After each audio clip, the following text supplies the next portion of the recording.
So, ang una po nating i-unbox ay ito pong, nakasale po ito doon sa mall or groceryhan na pinuntahan po namin. So, nakasale siya. It's a chef's casserole. Chef Gallery po yung tatak niya. Pero hindi po ito sponsored. Binayaran po namin to. So, ang original price po niya ay 1,299.75. So, halos 1,300. Ano to? Help me please, Papa. Ayan. So, nakabaliktad siya. Baliktad natin. Ayan. Ano po to? Meron na siyang lid. Ayan. Glass lid na ano. And then, ganito po siya. Kasi di ba pag nagluluto-luto, ganyan. Ano ba to? Ayan. Charan. Mahilig po kasi ako magluto, kaya lang minsan walang time. So, makapal po siya. Ayan mo, makapal siya. Tsaka, induction ready na rin po siya, kaya nagustuhan ko. Para if ever na mag-induction kami or mag-gas stove kami, pwede siya. Tsaka non-stick siya. Ayan, non-stick. Diba? Ang cute niya. Yan. Meron na tayong casserole. Buksan natin yung pangalawa. Ayan. Ang next naman natin i-unbox ay itong ating non-stick wok. Non-stick wok. From the same brand lang din po siya. Ito po, 1,499.75.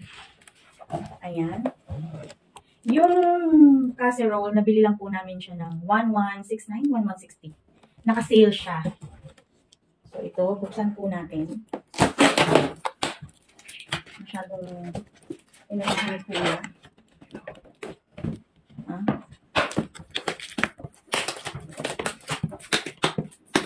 Masyadong in-starch cake naman ni Kuya. Galit na galit siya. Ayaw niya pabuksan.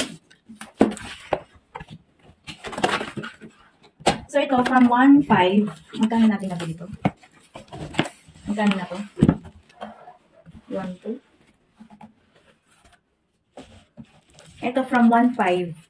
1,200. 1,200 na lang siya. So, non-stick wok.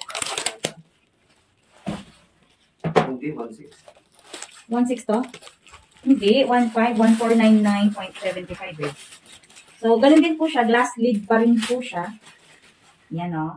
Tapos, excite ako magluto.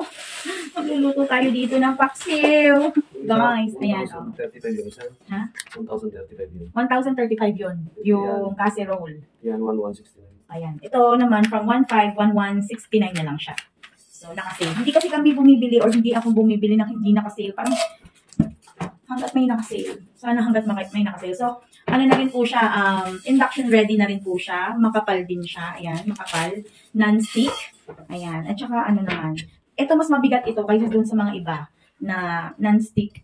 At least ito. Diba? I have another baby. Baby sa pagdating sa luto-luto. And, kung napansin nyo po, diba? Black. Kasi nga, ang gusto kong theme sa mga ano is black, gray, and white. Yun lang. Sa aking kusina. Yun lang. So, salamat po sa panonood, guys. And sana abangan ninyo yung mga luto serye natin na gamit tong mga to. Thank you. Bye-bye. Thank you for watching.